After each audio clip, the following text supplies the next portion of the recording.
Hello, everyone. Welcome back to the Strike Point Media channel. Please subscribe and like my videos. Tonight, we dive deep into one of the most explosive events in modern warfare. The night Ukrainian missiles obliterated a massive Russian artillery warehouse valued at over $2.5 billion. This is not just a story of a single strike. It's a turning point that changed the tempo of the war. It began with silence and eerie calm stretching over the cold plains of occupied territory. Miles of snow-covered roads led to a seemingly ordinary industrial complex. Beneath those walls, however, lay a treasure trove of devastation: artillery shells, rockets, ammunition trucks, guidance systems, and propellant fuel tanks, enough to feed a front-line war machine for months.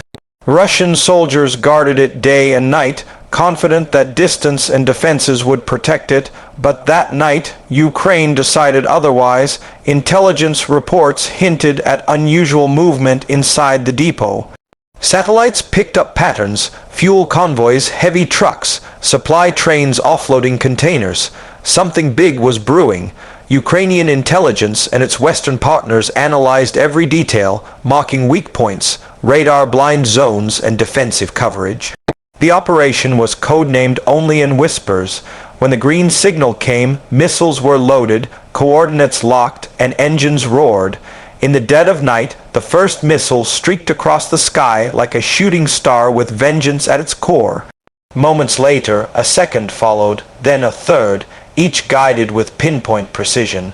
Russian radar systems picked up flashes, but it was too late. The first impact struck the main ammunition bay, triggering a shockwave that ripped the steel roof open like paper. Then came the inferno. Within seconds, the night turned into day. A fireball rose hundreds of feet, a giant mushroom of flame and smoke painting the horizon.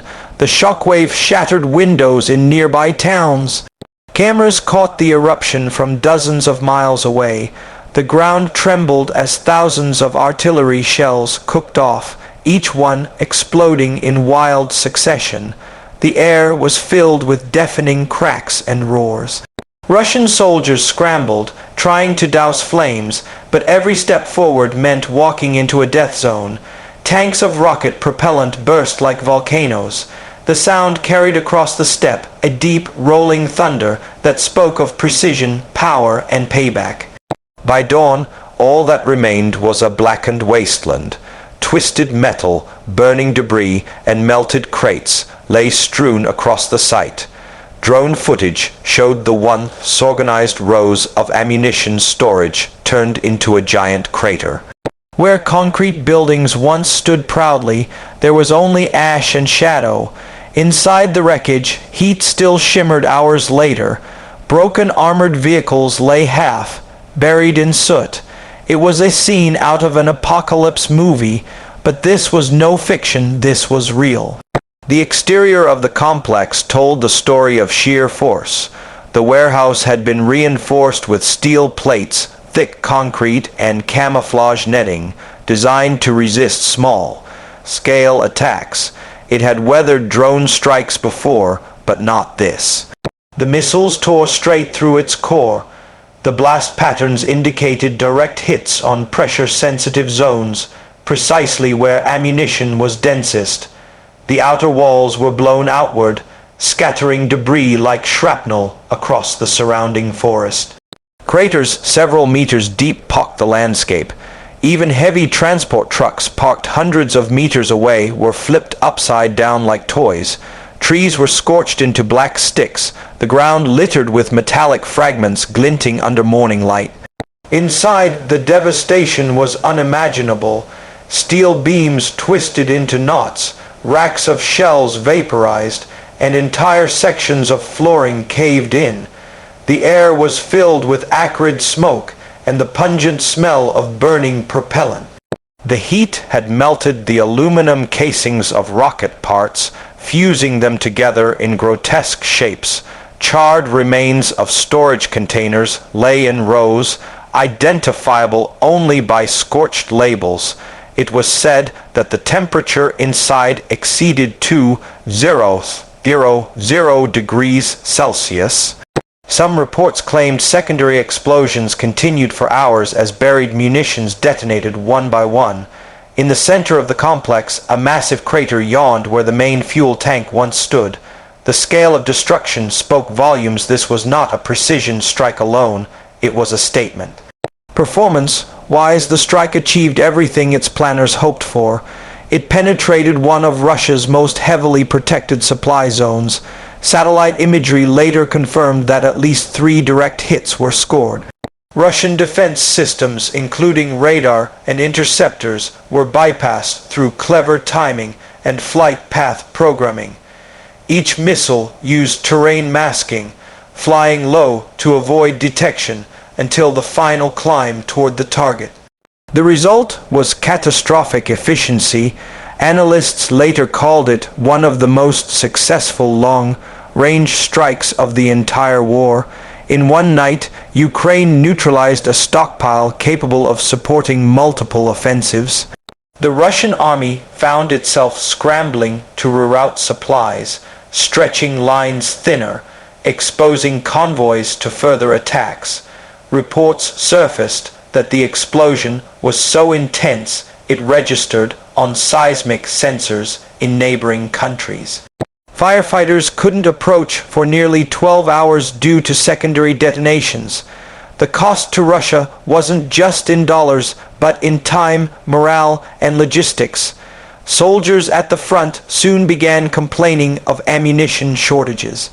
Artillery fire rates dropped noticeably within days. What had seemed like a single strike had, in reality, crippled an entire sector's operational tempo.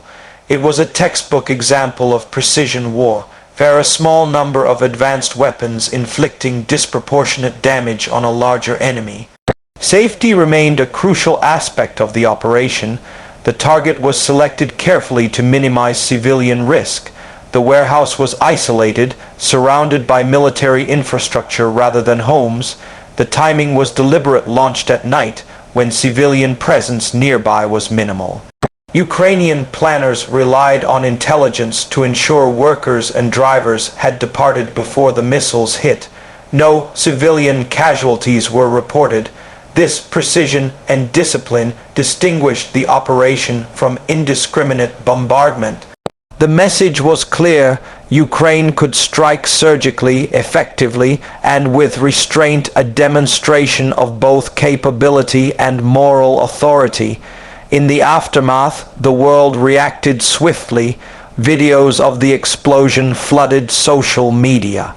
Analysts compared the footage to nuclear test imagery due to the sheer magnitude of the blast. News outlets speculated on the weapon used. Some claimed it was a Storm Shadow missile. Others hinted at a domestically upgraded cruise missile. The Ukrainian government maintained strategic ambiguity, simply stating, "The warehouse no longer exists." Western defense experts hailed it as proof that precision, strike integration between intelligence and targeting systems had reached a new level. The psychological effect on Russian troops was immediate. If such deep rear depots could be vaporized overnight, where was safety left? Days later, satellite photos revealed charred train cars lined up near the depot, their ammunition payloads scorched beyond youth. Smoke trails lingered for days, visible from orbit. Russian media struggled to contain the narrative, first denying the event, then claiming a fire accident, before finally admitting a missile incident. But no amount of spin could hide the reality. Billions of dollars worth of equipment gone, and morale shattered. The unique strength of this operation lay in its combination of intelligence, precision, and psychological warfare. The strike didn't just destroy hardware, it tore into the belief of invulnerability.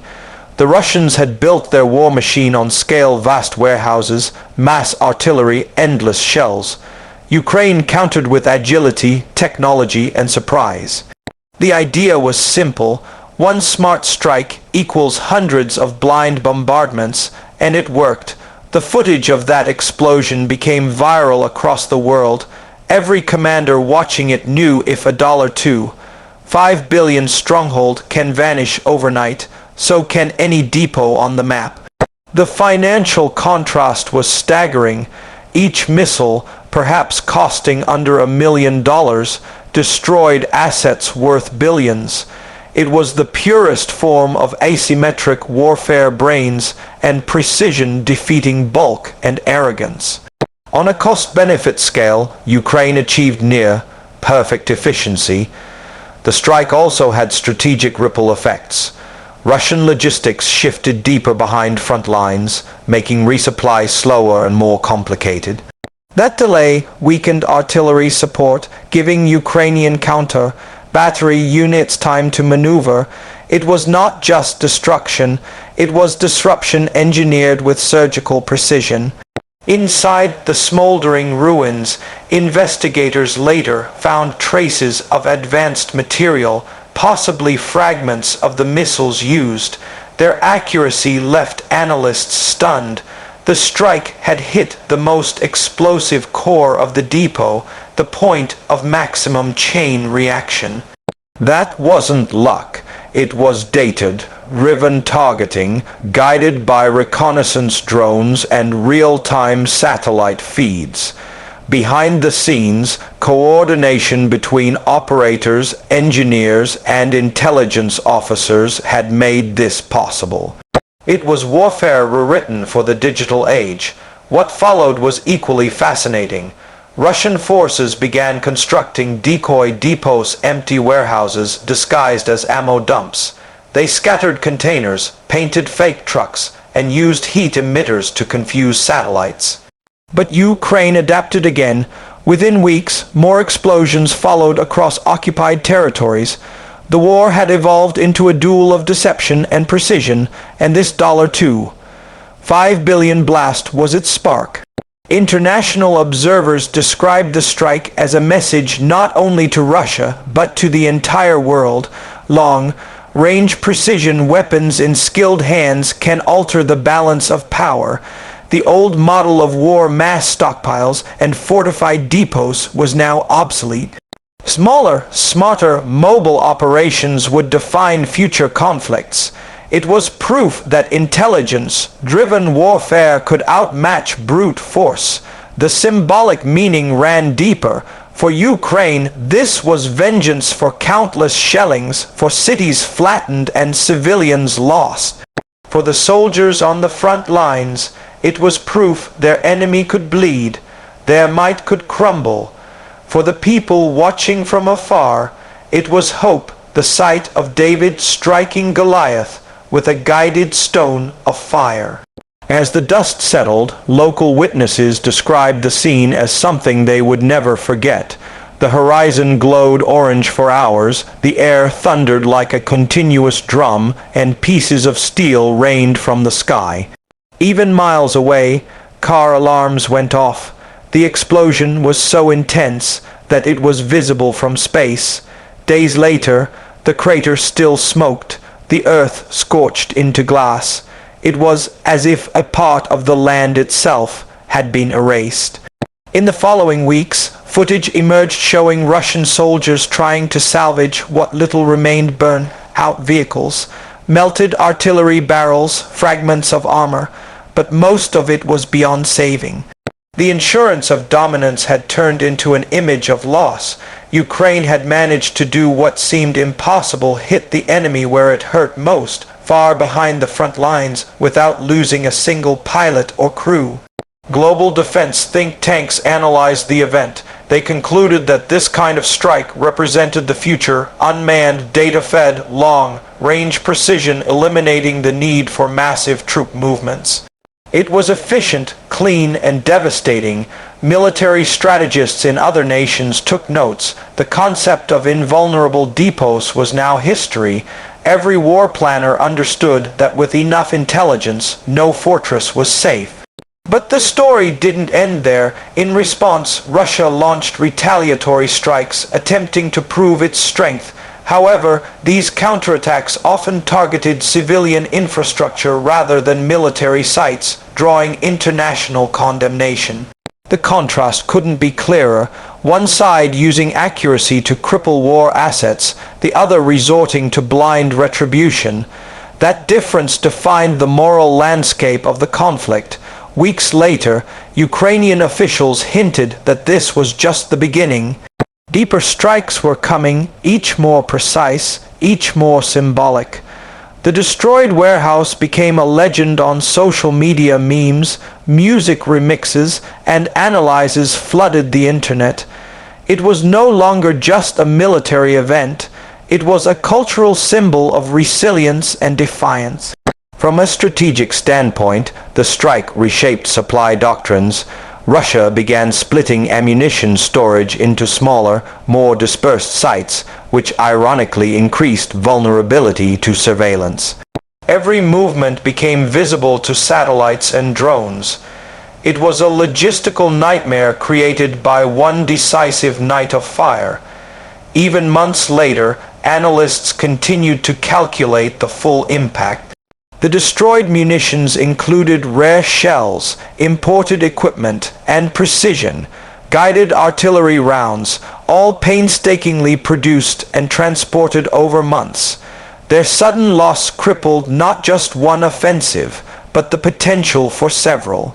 It forced a reallocation of resources, delayed offensives, and compelled Russia to rely more heavily on outdated munitions.